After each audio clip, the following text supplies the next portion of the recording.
Hey mathematicians, let's do your homework for tonight. So on the front we have pictures of models. Model is like a picture. Models of equations.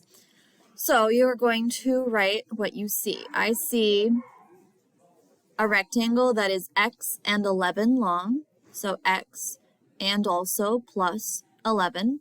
And it is the same length as a rectangle that's 28 long. 28 what? We're not sure. Feet, inches, miles. Doesn't really matter. We have our numbers. Equations don't include variables anyway. Okay, so now you have to find the solution, what x equals. Well, in order to get x by itself, like it looks here, you have to get rid of this plus 11. The opposite of plus 11, oh, it looks like a little smiley face I just drew, is minus 11. But what you do to one side of your equal sign, you have to do to both sides. So 28 minus 11 is going to be 27. So your solution here is that x equals 27. Always I want to double check, so I'm just going to go and say, is it true that 27 plus 11 makes 28? Oh, wait a minute, I can see right now that's not true. I made a mistake. I forgot to subtract 2 minus 1.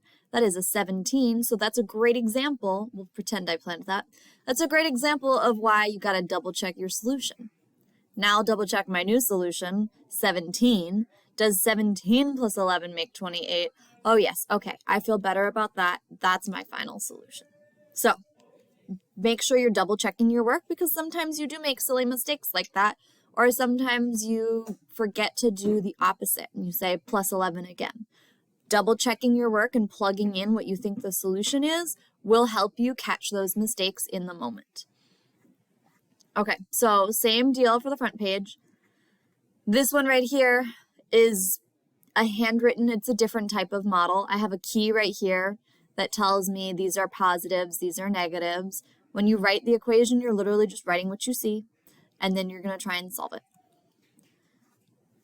Numbers 6 through 10 are integer operations. We will have a quiz on Friday about integer operations. So you've got some where you're adding positives and negatives, some where you are subtracting a negative.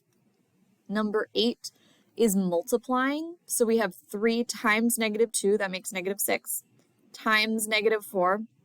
Well, 6 times 4 is 24, and 2 negatives, when they get multiplied together, make a positive answer, so this is 24. Just because the answer is on this side doesn't mean anything different. You have a negative number plus a positive number. And finally, this one shows division. This is negative 32 divided by 8.